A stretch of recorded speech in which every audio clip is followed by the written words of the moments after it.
Ose me dire que c'est pas vrai. C'est juste. Je n'en ai aucun souvenir, mais je sais que j'ai reçu un coup violent à la tête quand j'étais tout petit. J'ai encore la cicatrice.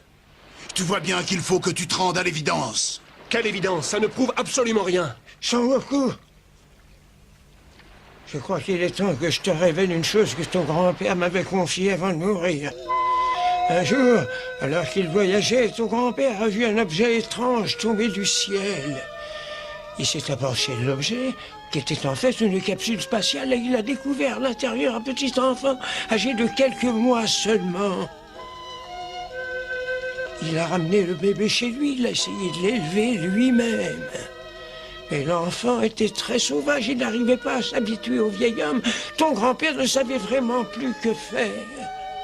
Mais un jour, en se promenant, le bébé est tombé accidentellement dans un ravin. Il s'était gravement blessé à la tête et il y avait peu de chance qu'il s'en sorte. Mais il était très robuste et il a survécu miraculeusement. Le plus surprenant, c'est qu'après cette chute, l'enfant a cessé d'être farouche et il est devenu un bon petit garçon.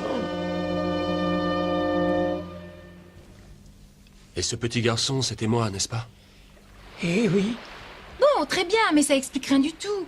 Je ne vois toujours pas quel pourrait être le lien entre Son Goku et cet homme. Bon, et maintenant je veux savoir qui tu es.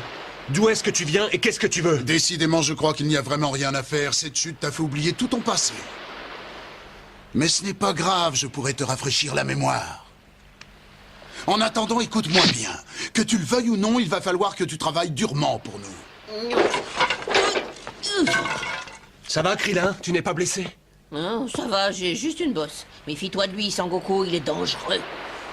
Tu n'avais pas besoin de me le dire. J'ai tout de suite senti en lui une force terrible. Et c'est la première fois depuis longtemps que quelqu'un m'inquiète à ce point-là. J'avoue qu'il me fait peur. Et maintenant, tu vas savoir. Tu n'appartiens pas à l'espèce humaine. Tu viens d'une autre planète. Il faut que tu saches que tu es né sur la planète Vegeta. Et tu appartiens à l'un des peuples les plus puissants qui ait jamais existé. Les guerriers de l'espace. Les guerriers de l'espace? Que ça te plaise ou non, maintenant, tu vas devoir te faire à cette idée. Je suis ton frère Raditz.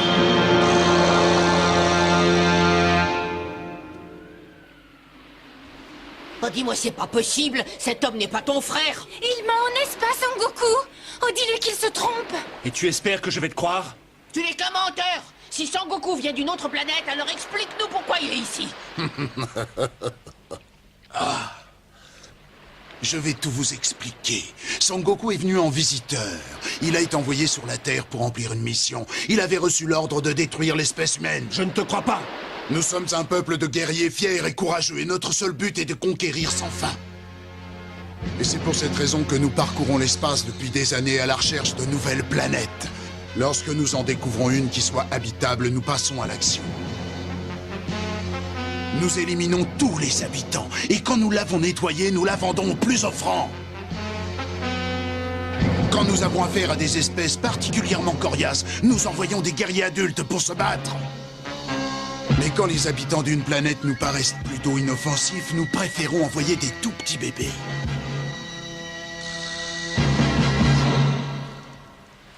Monsieur ignoble, comment pouvez-vous être aussi cruel avec les autres peuples de l'univers? Comparé à vous, Satan Petit Cœur passerait pour un ange.